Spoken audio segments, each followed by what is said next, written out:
क्या हाल है आप सबके। Welcome back to the channel.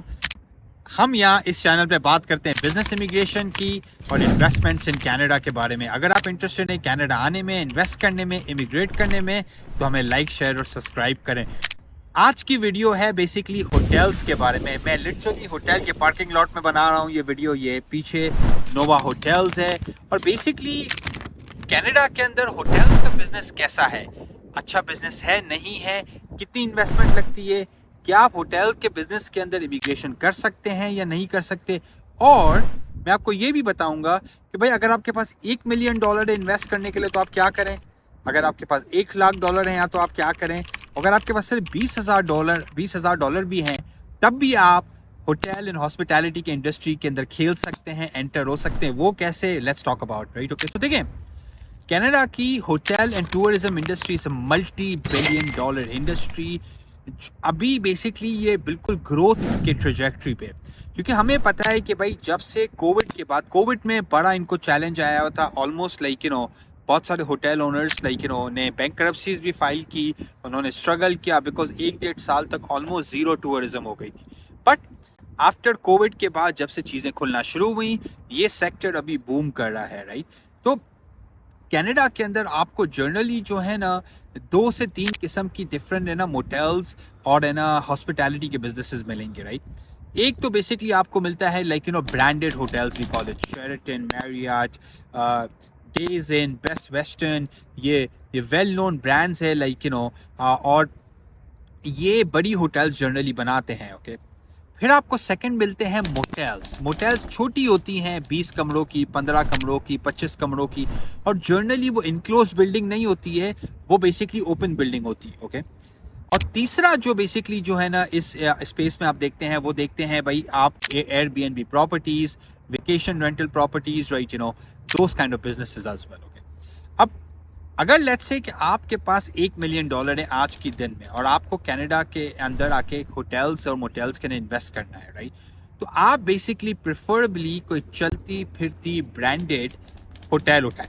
Okay, चलती फिरती क्यों उठाएं? बिकॉज जाहिर सी बात है भाई, चलती फिरती है तो it's up and running, it's making money, it's cash flow positive right. आपको उस बिजनेस को ग्राउंड अप से खड़े करने की जरूरत नहीं है। पर अल्बर्टा के अंदर जस्ट टू आपको मैं पर्सपेक्टिव दूं, 4 से 5 मिलियन डॉलर से जो है ना ब्रांडेड होटल्स शुरू होती हैं जो 50 से 60 कमरों की होती हैं, and it goes all the way to 150-200 rooms as well. Okay, अब मैंने ऐसी भी होटल्स देखी हैं जो 12 से 15 मिलियन डॉलर्स तक की भी हैं right. It depends on few things कि ब्रांड कौन सा है। ओके, होटल की ट्रेडिशनल ऑक्यूपेंसी रेट कितना चलता है, वो कहाँ पे लोकेटेड है, क्या वो एयरपोर्ट के पास लोकेटेड है, क्या वो सिटी के अंदर लोकेटेड है, वो कहाँ पे एक्चुअली लोकेटेड है। तो ये बड़ी इंपॉर्टेंट चीज़ है राइट। ओके, तो अगर आपके पास $1 मिलियन है ना, तो मैं भाई कोई होटल ढूंढो प्रॉपर्टी के साथ जो 4 से 6 से 7 मिलियन डॉलर्स की हो। 1 मिलियन आप डाउन पेमेंट डालें, बाकी आपकी फाइनेंसिंग हो गई, और अब वही एसेट आपका 5 से 10 साल के अंदर पेड आउट हो जाएगा, और आपका anywhere from 4 million to 7-8 million dollar का एसेट बन जाएगा। ओके, अब सेकेंड ऑप्शन, लेट्स से कि आपके पास $1 मिलियन नहीं है, आपके पास है भाई सिर्फ $1 लाख। $1 लाख में जो आप कर सकते हैं वो आप ट्रेडिशनली कर सकते हैं मोटेल्स को। ओके, अभी राइट नाउ अल्बर्टा या वेस्टर्न कनाडा के अंदर जनरली मोटेल्स जो होती हैं वो स्टार्ट होती हैं $6-7 लाख से और फिर ऊपर जाती है राइट। तो मकसद ये है कि भाई मोटेल्स जो है वो इजी टू एंटर है बिकॉज उसकी प्राइसेस कम होती है। लेट्स से कि पर रात को अगर होटल का रेट $150 है अभी एडमिंटन कैलगरी के अंदर, मोटेल का रेट होगा $100 राइट। ओके, तो थोड़ा सा कम होती है और है ना कम प्राइसेस होती हैं उनकी ऑक्यूपेंसी की कॉस्ट, और मोटेल मिलती भी सस्ती है। तो अगर आपके पास $1 लाख है, आप इजीली कोई मोटेल 5 लाख से $1 मिलियन तक की देख सकते हैं, जिसको आप बेसिकली बाय आउट कर लें $1 लाख डाउन पेमेंट डालने के बाद। ओके, अब लेट्स से कि भाई आपके पास वो भी नहीं है, आपके पास सिर्फ जो है ना $20,000, तो आप क्या कर सकते हैं भाई। देखें, अगर आपके पास $20,000 हैं तो मैं क्या करूं कि मैं बेसिकली एक छोटा सा कॉन्डो लूं, बैचलर्स कॉन्डो लूं राइट। लेट्स से कि अल्बर्टा के अंदर इजीली आपको मिल जाता है, बाकी जगहों पे भी आपको कॉन्डोज मिल जाते हैं। $1 लाख का बड़ा बेसिक कॉन्डो। ओके, आप उसमें डाउन पेमेंट डालें $20,000 और आप उस कॉन्डो को एयरबीएनबी और वेकेशन रेंटल्स के लिए यूज करें, राइट। इजीली एक महीने में आपको $5,000 से $10,000 का कैश फ्लो बनाना बिल्कुल हार्ड नहीं है। कि हमें पता है कि एयरबीएनबी में ऑक्यूपेंसी कॉस्ट लाइक रेट्स भी हाई होते हैं और बिजी भी बहुत है, राइट, के। और मैंने बहुत सारे लोगों से बात की हुई, मैं पर्सनली भी एयरबीएनबी प्रॉपर्टीज ओन करता हूँ, तो मुझे पता है ये बात, राइट, कि अगर आप प्रॉपर्ली इसको मार्केट करें, आपकी प्रॉपर्टी अच्छी लोकेशन पे है, अच्छी कंडीशन में है, तो इजीली आप अच्छे पैसे बना सकते हैं। आपका मॉर्गेज वॉर्गेज सब देने के बाद भी आप इजीली सिग्निफिकेंट पोर्शन बचा सकते हैं अपने लिए, राइट। तो $1 मिलियन, $1,00,000 और $20,000 की तो हमने एग्जांपल दे दी। अब भाई एग्जांपल ये कि आप ब्रांडेड होटल में जाएं या आप नॉन ब्रांडेड बनाएं। मैं आपको एग्जांपल देता हूं कि आप खैर देख नहीं सकते, मेरे पीछे नोवा होटल। अब नोवा होटल जो एक लोकल ग्रुप है, इन्होंने बोला कि भाई हमने शेराटन, हॉलिडे इन और उनके पास नहीं जाना, मैरियट के पास नहीं जाना, हम अपना खुद का ब्रांड बनाते हैं। तो इनकी कुछ 5-6 लोकेशन है, उन्होंने खुद का अपना ब्रांड बनाया है, ओके। जब आप अपना खुद का ब्रांड बनाते हो तो भाई आपको SOP सारी चीजें आपको खुद बनानी पड़ती है, राइट। प्रोसेसेस, सिस्टम, सेल्स को ग्रो करना, मार्केटिंग करना, सारी चीजें।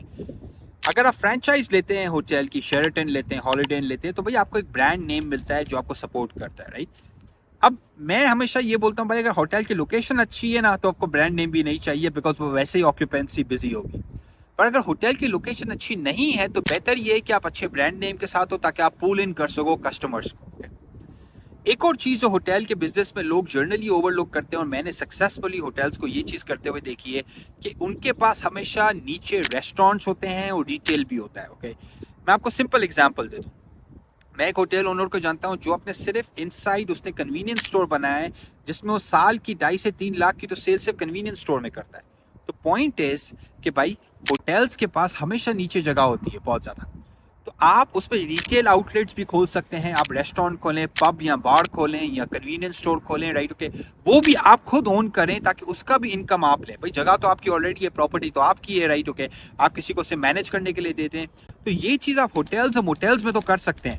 अब जाहिर सी बात है आप एयरबीएनबी और वेकेशन रेंटल में ये चीज नहीं कर सकते, बट मैं हाईली रेकमेंड करूंगा कि आप रेस्टोरेंट्स या एडिशनल बिजनेसेस अटैच करें अपनी होटल मोटेल के बिजनेस के साथ। और एक और भी वजह बताता हूं, वो क्यों, ये बड़ी इंपॉर्टेंट वजह है, ये जरा गौर से सुने। अगर आपने इमिग्रेशन करना है, सिर्फ आपको होटल या मोटेल बाय करके नहीं मिलेगी।